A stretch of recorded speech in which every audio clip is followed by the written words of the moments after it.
So, mistake number two, underestimating the volume that is needed. So, this is going to kind of tie into another mistake I'm going to talk about, but I'm going to try not to give it away immediately. When it comes to building, like, as a priority, your delts, as opposed to your delts, your biceps, your triceps, your back. If you are just focusing largely on delts, which nothing wrong with, then that should be reflected in your training. So a lot of people will assume, and maybe as a newbie, maybe, 3 sets of laterals a week is good enough. Maybe you're going to hyper respond to that. But I can just speak to my experience as myself, like me building my own delts, working with individuals who, maybe like structurally are going to need more muscle, or just generally carry more body fat. So they're of course going to need more muscle to kind of balance that out. If delts are the priority, which I encourage you to have a priority in terms of like muscle groups you're wanting to develop, have a 1 and a 2, and again, like in your training, the volume allocated should reflect that. So for me, delts have always been number 1, and like lats, sure, underneath that, but like delts as a whole. So front, mid, rear. That is why my upper body training currently depicts scapular stability, but like heavily focusing on the 3 delt heads and making sure that they're each getting touched, not just going in and doing some pressing, no isolation, and then calling it a day. It is, in a way, it's similar to saying that, like, okay, I want to grow my quads and doing things that realistically don't require a lot of knee flexion, or not loading the quads directly through isolation work. If it's a priority, like, sprinkle some isolation work on top of that. It's the same with glutes. You are going to need some compounds to build.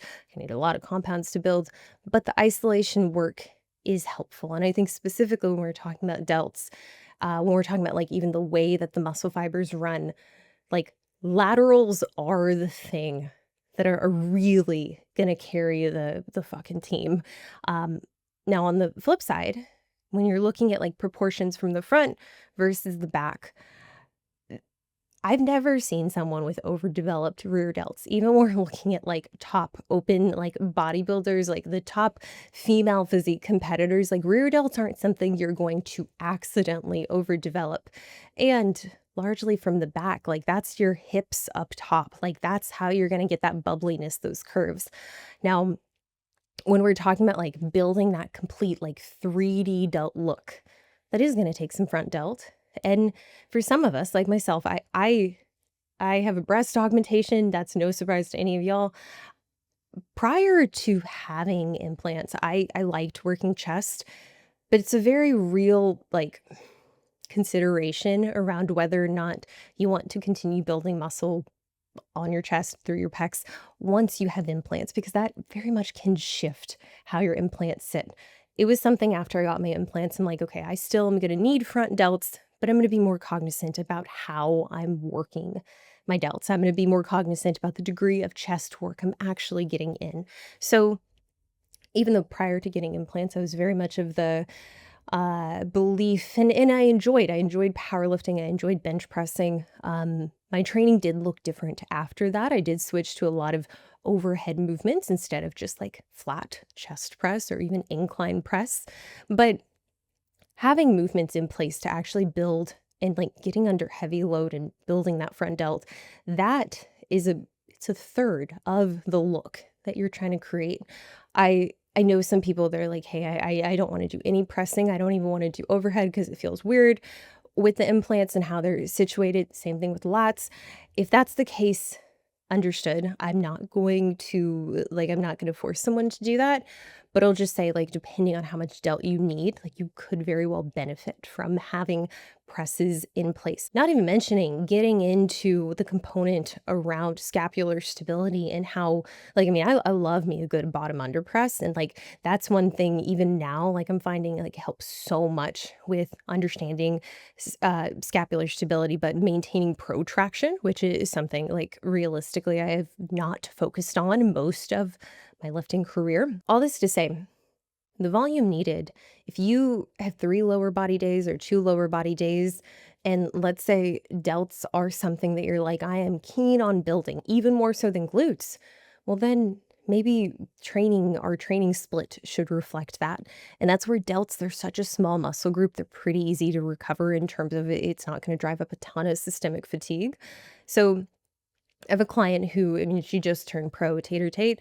She when we, like, ended our national season, where I mean, she was so close to a pro card back at this point in 23, one of the main things we saw with her physique, like, her glutes were impeccable, and her delts, so it was like, "We need more width, we need more density and depth to your front pose," and, like, a big part of that, in addition to glutes and the front pose, is gonna be your delts. So, we actually switched to 3 upper days and 2 lower days, and for her, this resulted, I mean, like, off the top of my head, like, I'm trying to even think. I want her wingspan, her, like, circumference on her shoulders was ridiculous. Like, I know it was over 45, blanking on exactly how wide she got, but, like, having that kind of width largely came down to the volume that she was doing per week and also doing an appropriate amount of volume each day so that she could still recover from it and still train on her upper 2, upper 3, but similar to how I described glute training, it's very redundant. It's not something that like you don't need a ton of variation, and that kind of brings me to my next point is like number 3, overcomplicating exercise selection. And this is where like it comes down fundamentally to creating tension across the muscle and being stable at the scapula and getting close, so having a proximity to failure that drives adaptation. Now, some movements are better at doing all 3 of these things. Some movements are better at doing one of these things or 2 of these things. But just like I don't know, the heinous exercises you'll see with like glute training, there are just as many bad delt exercises that you'll see people doing. And that's where I encourage you to kind of take it back a step and be like, okay, is this challenging my stability at the scapula? Is this allowing me to get close to failure consistently? And is this allowing me to load the target muscle, the delt itself, in the specific part of the delt you're trying to load? There are some movements that aren't as challenging from a stability standpoint. And then there are some movements that require more stability and are less loadable. And if the exercise programming in itself, if it has this in mind when it's being designed, I mean, like you can build out a really sound program that's not very flashy, that's pretty mundane, pretty redundant in terms of session to session. Like you don't have a ton of variations of these movements. And I can tell you, like with myself, it doesn't take a lot of creativity in how to load the delt. Now, what really gets people is that they're not stable and they're using secondary muscles, which I'm going to go into on one of the mistakes. But for this mistake specifically, finding movements or finding like novelty in various ways to load the muscle that ultimately in turn like almost make it easier or load muscles that you're not intending to, we don't need all this. And I would take a scope very similar to hopefully what you have around like lower body training is like we want to really emphasize the time spent going through the mid-range into the lengthened. The shortened position, it's not that we don't want to spend any time here, but really where we're going to create a lot of tension and stimulate a lot of adaptation is that mid-range to lengthened. And if the movements that you're doing are skipping past that, or let's say not emphasizing that yet, that's your meat and potatoes, that's your bread and butter.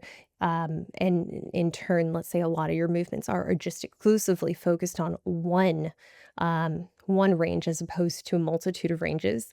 You can find that like you're not actually getting as much from these sessions as you could be.